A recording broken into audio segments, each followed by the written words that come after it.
And on to the top story this hour. The third all-party delegation led by DMK Member of Parliament Kani Mozi arrived in Moscow ahead of India's global outreach program on Operation Sindoor.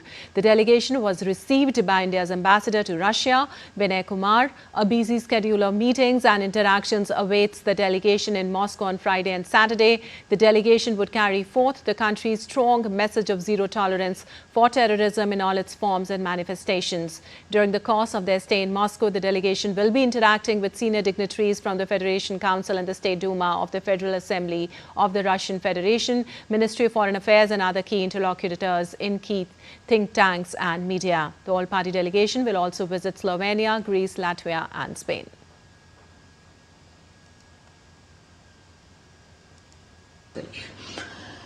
We all know that Russia has been a strategic partner, and we've always worked together on diplomatic issues when it comes to trade, and the heads of our states have always worked together when it comes to important issues, whether it's of global importance or which is of interest to India and Russia.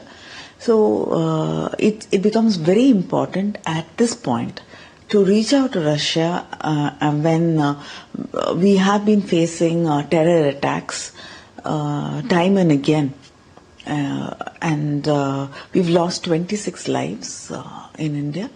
So the government of India and the Prime Minister have decided that MPs from across the country, from different parties, have been sent to represent the Indian stand on against terrorism and explain our position to the world. So as a part of these delegations which are being sent, one delegation has been sent to Russia, and I've been given the opportunity to head it along with the MPs from Lok Sabha and the Rajya Sabha. To meet, people from politics and the think tanks, opinion makers here, and explain the Indian stand.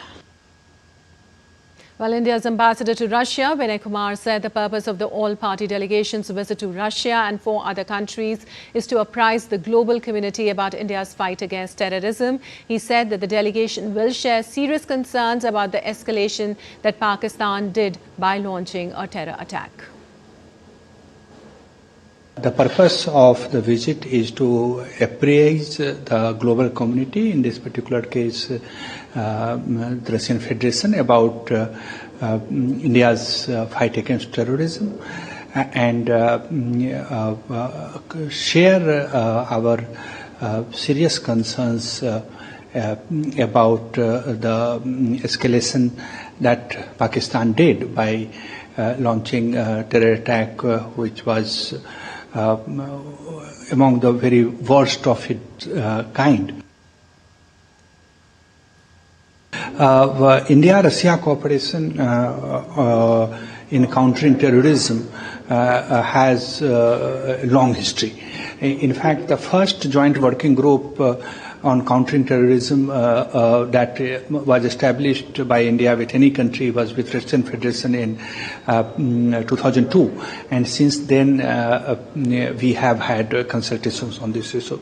But in this case, the visit of multi-party parliamentary delegation is to share the sentiments, share the recent developments, and seek the understanding of the Russian Federation government, opinion makers, about the need for zero tolerance for terrorism in all its forms and manifestations. Well, the UAE and Japan have expressed a solidarity with India in its fight against terrorism as all-party delegations' diplomatic outreach commenced on Thursday to sensitize global leadership about terror emanating from Pakistan. A delegation led by Shiv Sena MP Shrikant Eknath Shinde held talks in the UAE. The delegation met Sheikh Nahyan Mubarak Al Nahyan, Minister of Tolerance and Coexistence. Al Nahyan conveyed his deep condolences for the Pahalgam terrorist attack. The delegation highlighted the perpetration of cross-border terrorism and Pakistan's efforts to cause social disharmony in India. The high-level all-party delegation also participated in an interaction event with the Indian community in the UAE, where the members shared the new India and the new normal, which has emerged after the dastardly Pahalgam terror attack and subsequent Operation Sindoor launched in response. The delegation will also travel to Congo, Sierra Leone and Liberia.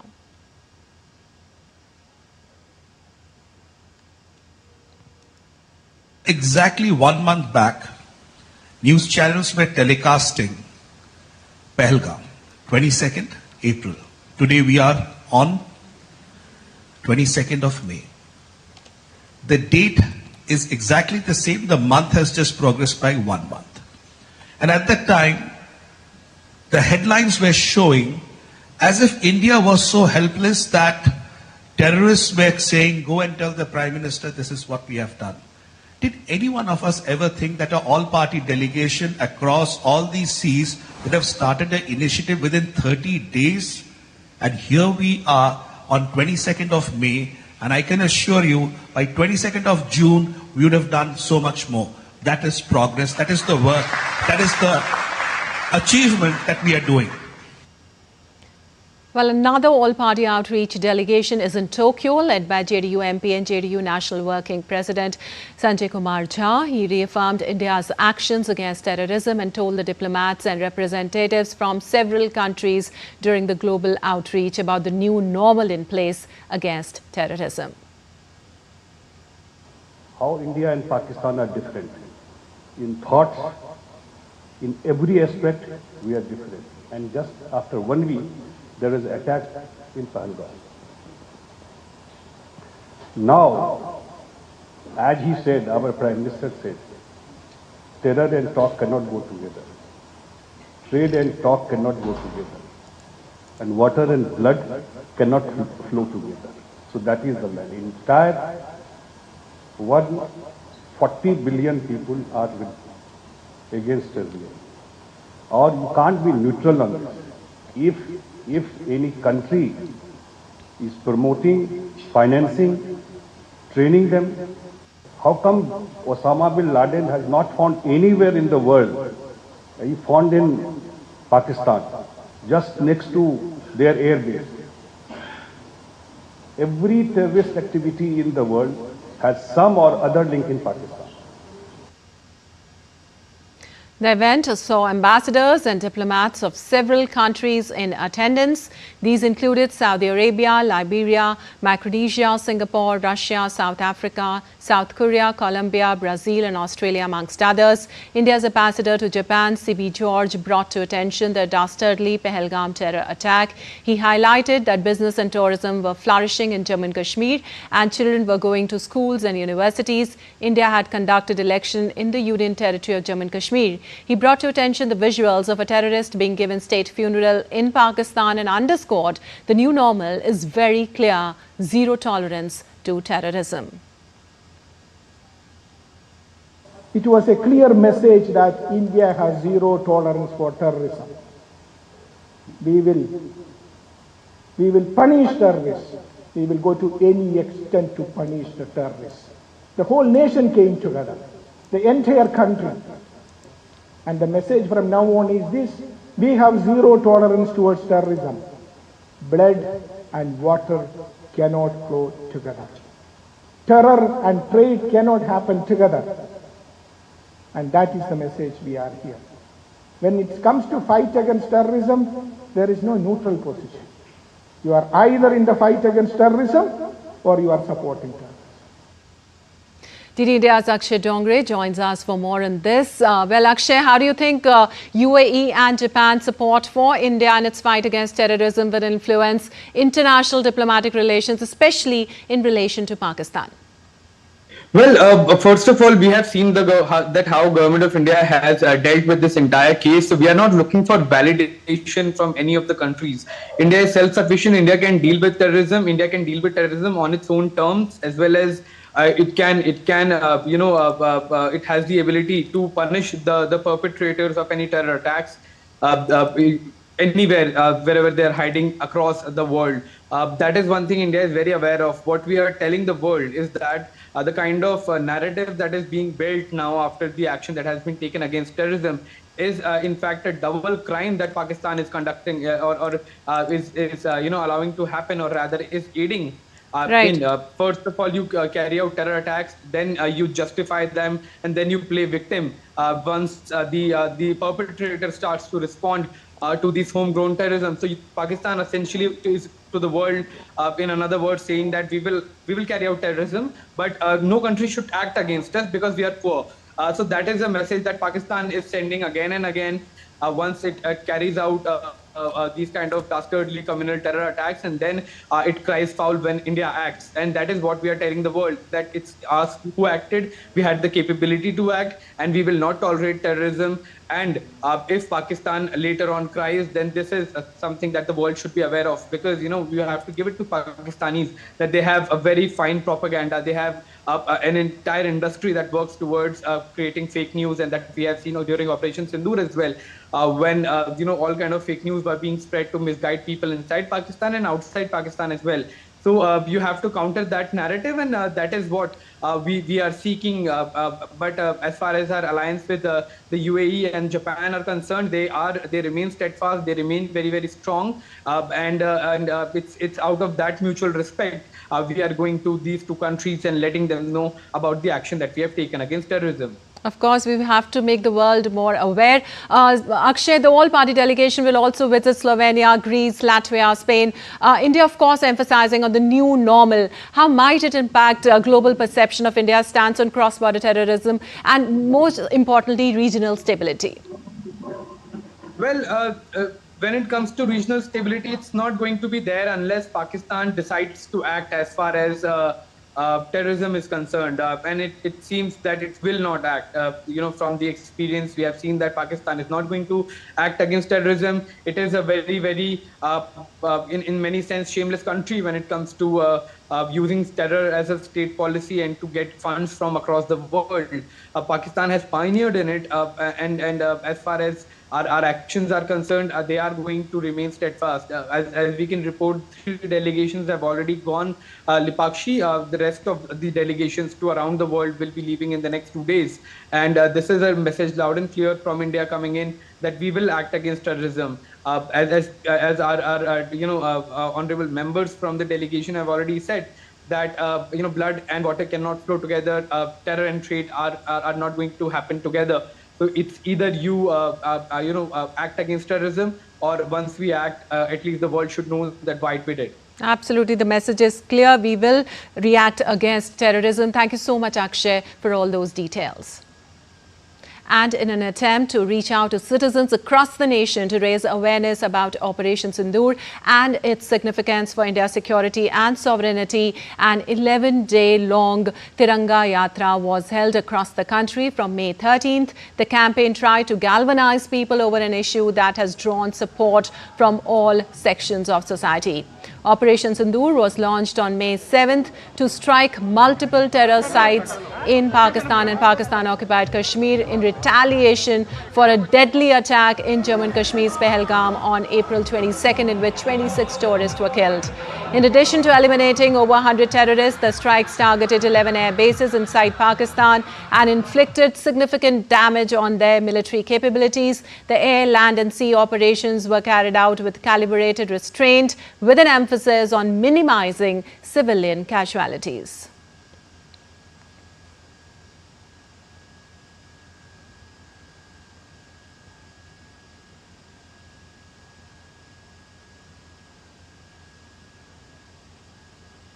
And in Jammu and Kashmir, the State Investigation Agency conducted multiple raids in Poonch. According to the sources, the raid was linked to an investigation into a narco-terrorism funding case.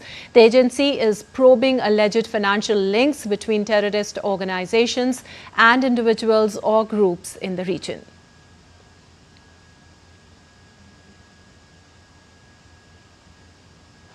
Well, the encounter between security forces and terrorists in Jammu and Kashmir's Singhpora area of Chatru continues for the second consecutive day.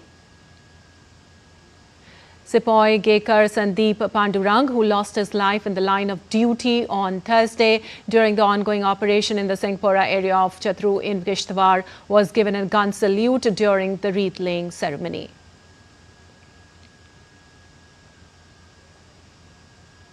In Chhattisgarh, an encounter between the security forces and Naxals continue from past 24 hours in Sukma district. In the initial reports, one Naxal neutralized and search for the remaining still underway. The anti-Naxal operation being led jointly by District Reserve Guard, Special Task Force and Cobra. And still to come on DD India News Hour. Israeli Prime Minister Netanyahu condemned the killing of Israeli diplomats. A said man who killed embassy staffers wanted to kill Jews. China accuses Philippines of violating sovereignty as tensions escalate in South China Sea. And deadly aircraft crash in San Diego kills 2, injures 8 as plane strikes power line and residential area.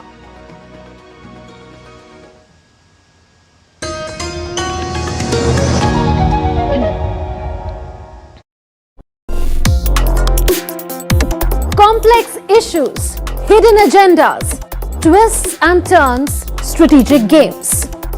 We think all dots are linked. We just need to connect them. Join me every week as I connect the dots to unravel hidden designs in statecraft, mysteries, and decode issues that matter to you. Watch Connecting the Dots with me at these times on DD India.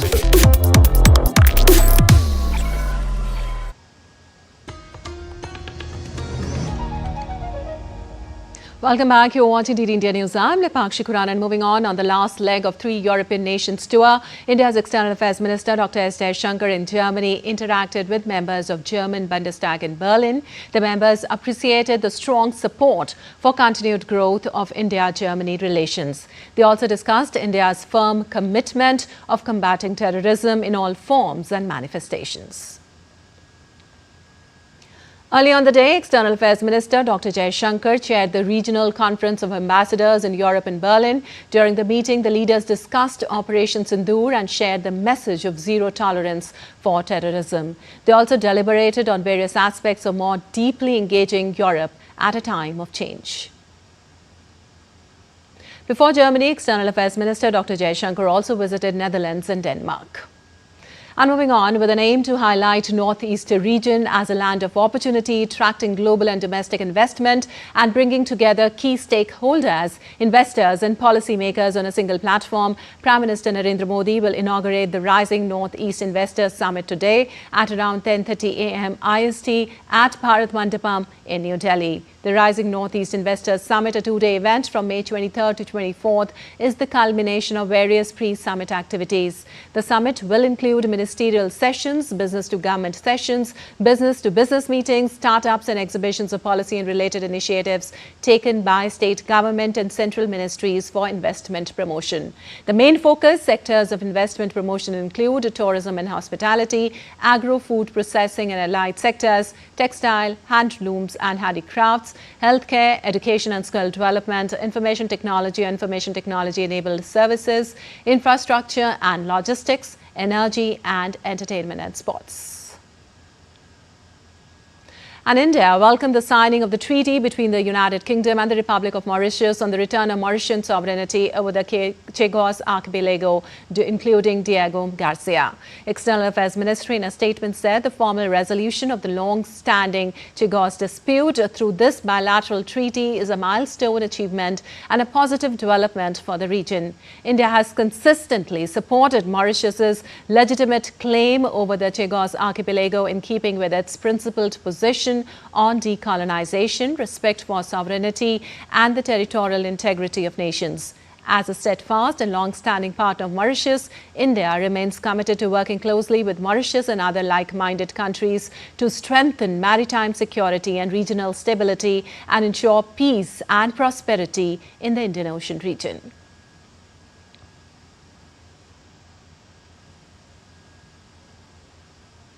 Well, the United Kingdom has also signed a deal to hand over sovereignty of the Chagos Island to Mauritius in an agreement Britain says will also ensure the future of a strategically important US military base.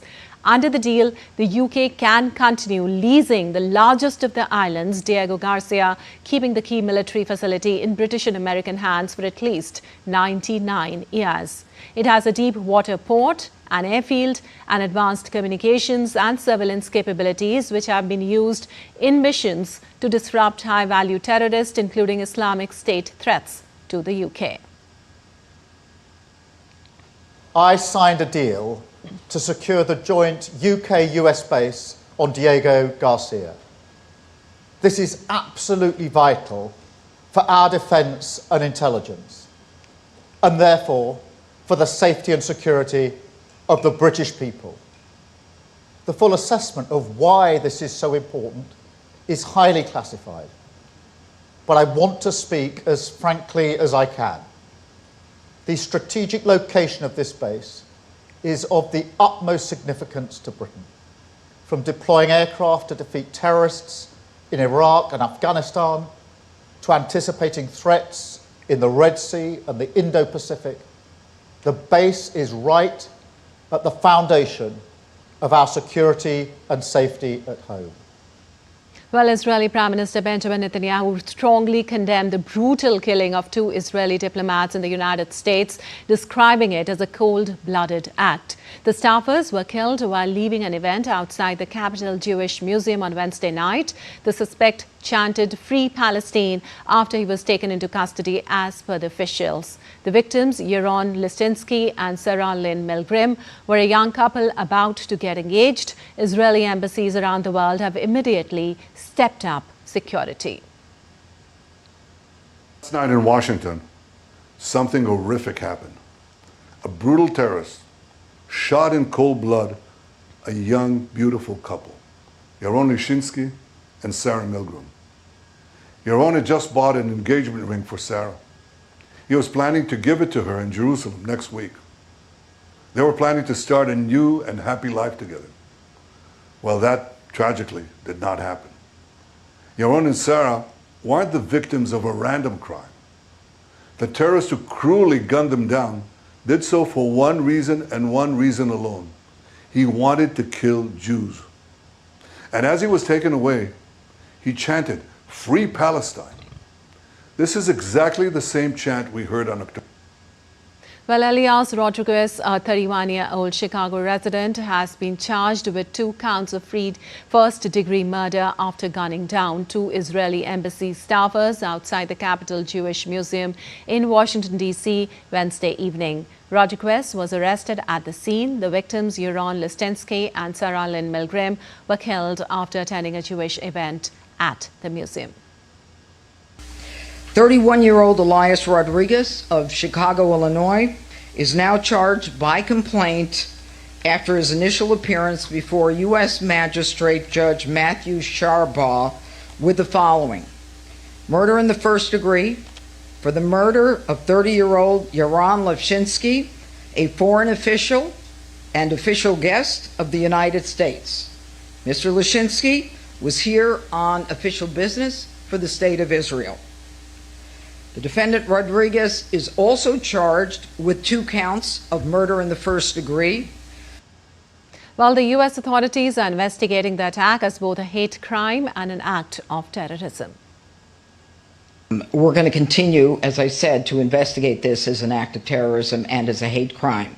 And as we do so, we will bring additional charges whenever those charges are warranted and provable. And I suspect as we go forward, before we get to the grand jury itself, that there will be more charges added.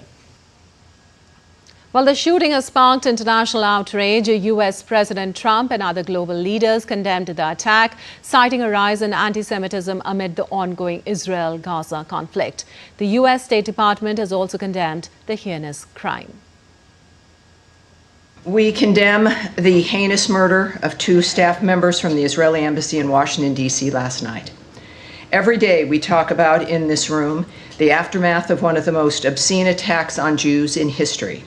The October 7th massacre was a reminder to the world that Jew hatred and murder is the hallmark of terrorists and monsters around the world. Meanwhile, members of U.S. Congress gathered outside the Capitol Jewish Museum to express sympathies and said that no group is safe.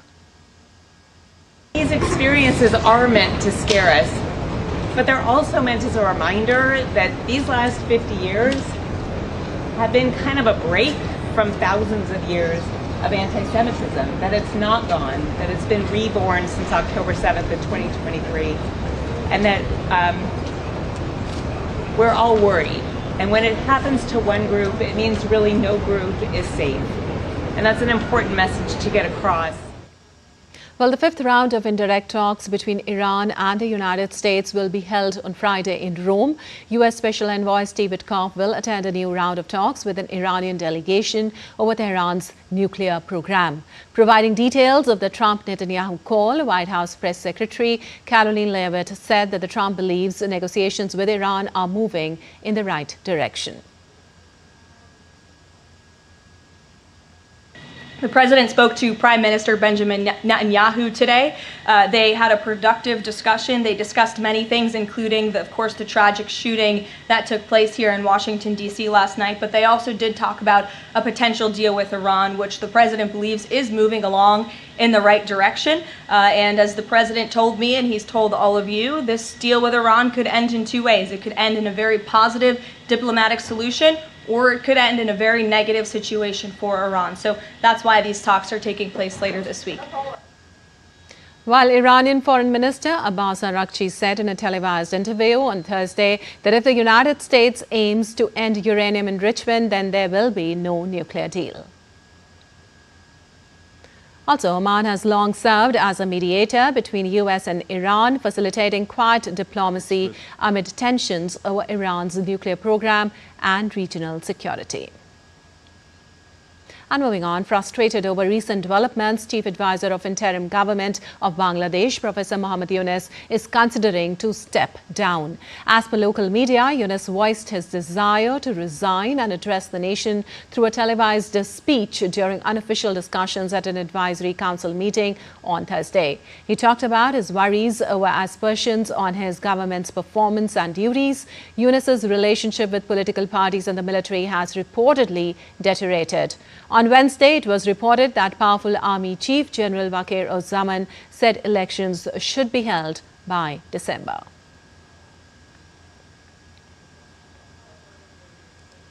And tensions between China and Philippines seem to escalate further. China and the Philippines traded accusations on Thursday following a confrontation between 2 of their vessels in contested waters of the South China Sea, the latest incident in a long-running maritime standoff in the strategic waterway.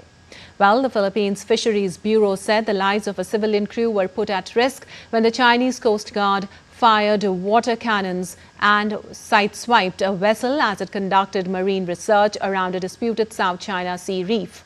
The Chinese Coast Guard said 2 Philippine vessels had illegally entered waters near Subi Reef and Sandy Cay and organized personnel to land on Sandy Cay. A collision occurred after one of the Philippine vessels ignored multiple warnings and approached a Chinese vessel dangerously, the Coast Guard said, placing full responsibility for the incident on the Philippine side.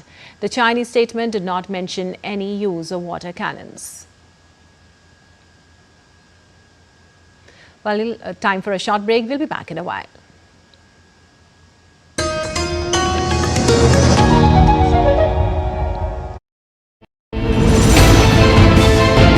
geopolitics and trade deals.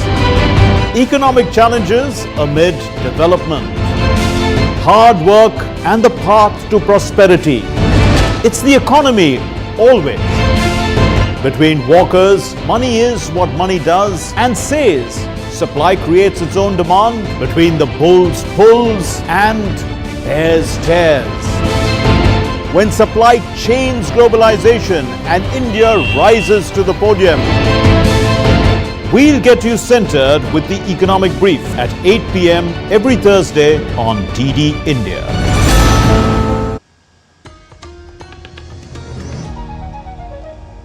Welcome back. You're watching DD India News. I'm Lipakshi Khurana. Time now for a quick recap of the headlines.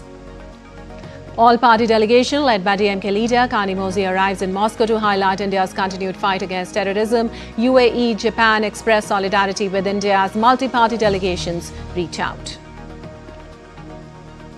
India welcomes UK-Mauritius deal on Chagos Islands in Indian Ocean. Chagos archipelago to be handed over to Mauritius. US-UK military facility at Diego Garcia will remain in operation.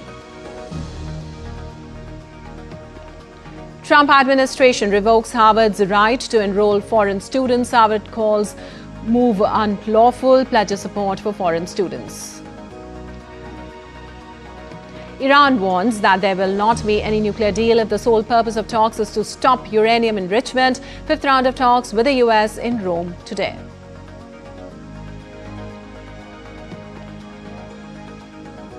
Bangladesh government's chief advisor Professor Yunus threatens to resign amid political turmoil, says would not continue if the situation remained unchanged.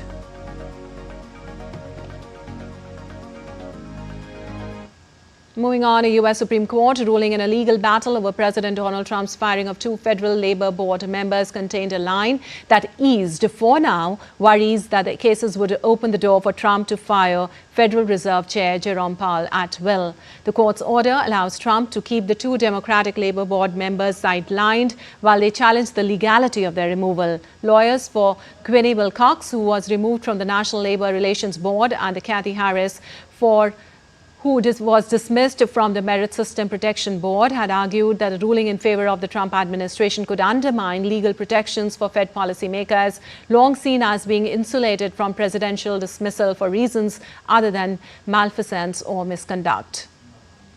The two cases have been closely watched as proxies for whether Trump has the authority to fire officials at the Fed. The Federal Reserve Act of 1913 that created the nation's third and still existing central bank stipulates that Fed officials may be dismissed only for cause, not for political or policy disagreements.